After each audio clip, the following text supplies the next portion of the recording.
सध्या देशभरामध्ये अभिजित दिपकेंचा विषय गाजतोय आणि असं असतानाच दिपकेंविषयी आता नवा वाद निर्माण झालाय।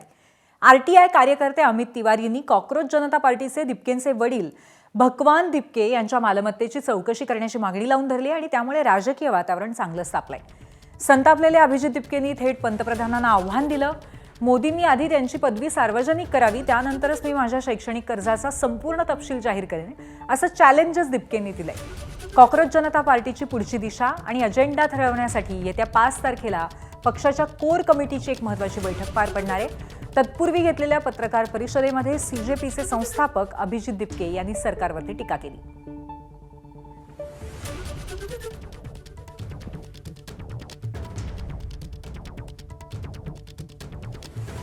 सीबीआईसी में शिकायत की है कि इस पे 18% जीएसटी वसूल किया जाए तथा महाराष्ट्र सरकार में भी मैंने एक शिकायत की है कि जो शंकर भगवान दिपके जी जो थे वो जूनियर इंजीनियर के पोस्ट पर वहाँ पे एमआईडीसी में कार्यरत थे, तो अगर उनकी 60-65 हज़ार की सैलरी थी, उसमें अपने बच्चों को अमेरिका पढ़ाना, क्योंकि अमेरिका में 30 लाख से लेकर के 1 करोड़ तक का साल भर का खर्च आता है, तो इतना बड़ा खर्च कहाँ से निकला?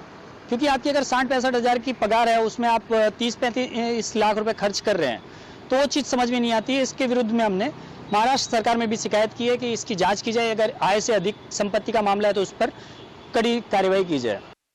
उस पर मैं ये कहना चाहूंगा कि हमारे प्राइम मिनिस्टर नरेंद्र मोदी जी अपनी डिग्री पब्लिक कर दे। मैं अपना एजुकेशन लोन का लेटर और मैं अपना स्कॉलरशिप लेटर पब्लिक करने के लिए तैयार हूँ और मेरी डिग्री असली है। नरेंद्र मोदी जी की भी डिग्री असली होगी ऐसी मैं उम्मीद करता हूँ, तो वो अपनी डिग्री दिखा दे और मैं अपने सारे डॉक्युमेंट्स दिखाने को तैयार हूँ।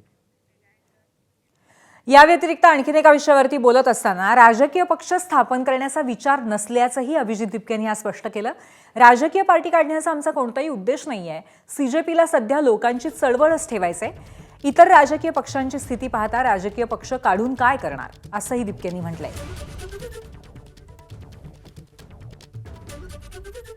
अजून असं काही इंटेन्शन नाहीये। आम्हाला एक पब्लिक मुव्हमेंटच ठेवायची आहे, कारण की देशात जी सध्या पॉलिटिक्सची सिच्युएशन आहे, काय करणार पॉलिटिकल पार्टी बनून तुम्ही जेव्हा वोट डिलीट करण्यात येतात? लोकांचा पूर्ण भरोसा उठत चाललाय पॉलिटिक्सवरनं, कारण की लोक